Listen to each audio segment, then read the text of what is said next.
To follow up on Senator Collins's outline of the second round of PPP, I think it's important first to remind everybody how we got to this place. The goal when we did it the first time around was to not only allow small businesses to survive what was then uncertain as to how long it would take, but also to keep their workers attached to employment. We know how devastating it is to a family, to an individual when they get disconnected from employment. And by and large, we believe the program has been incredibly successful, but it has room for improvement. And we've learned from those things and along the way with some of the different changes that were made in providing more flexibility and the like. This new program comes at a timely moment because we are now beginning to see that as the PPP funds are being exhausted, some companies are having to face, once again, the potential of having to lay off some of their workers.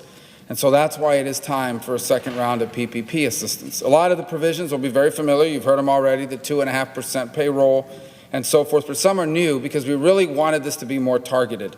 And that's why it's the 300 employee or less standard, and you have to have 50% or more of revenue reduction. We also understand that some communities have been harder hit for a variety of different reasons. That's why, and especially the sort of micro businesses, smaller ones, some of these funds will be set aside for employers that have 10 employees or less to make sure that the money doesn't run out without that group of small businesses getting the assistance they need. In addition, we know that minority and underserved small businesses have been disproportionately impacted by the lockdowns that we have seen.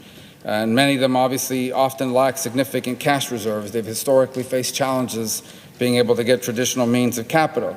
And so as part of this proposal, separate from PPP, in addition to it, we're proposing an additional type of loan, which would be longer term, more targeted, and low interest. It's designated for small businesses that are either seasonal employers or are located in low-income communities and have 500 or fewer employees. It provides them flexible, long-term working capital to help ensure that these most vulnerable and underserved small businesses don't go out of business because of the pandemic. Would allow them to borrow up to 2 times their annual revenues on a 20-year loan term at 1% interest. Again, don't confuse that with PPP. This is a separate target product to try to help those who are in low-income neighborhoods as defined either by their census tract. So consider, for example, a small business with $400,000, a 5-year loan at 7.5% interest rate. That today would be equal to $8,000 monthly payments. But if they're able to refinance that existing loan at 1%, the payments fall to $1,840. So it's an additional amount of assistance. Bottom line is, I think we all recognize the importance of small business. We should all recognize this is not a bailout.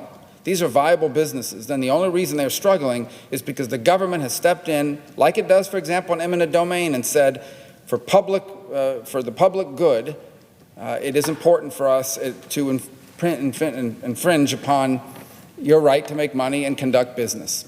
And I think when government does that in the public good, just like in eminent domain, the government also has an obligation to step forward and help these companies from going out of business. Otherwise, we will lose not just the backbone of our economy, but the millions of jobs that come with it, and the impact would be catastrophic.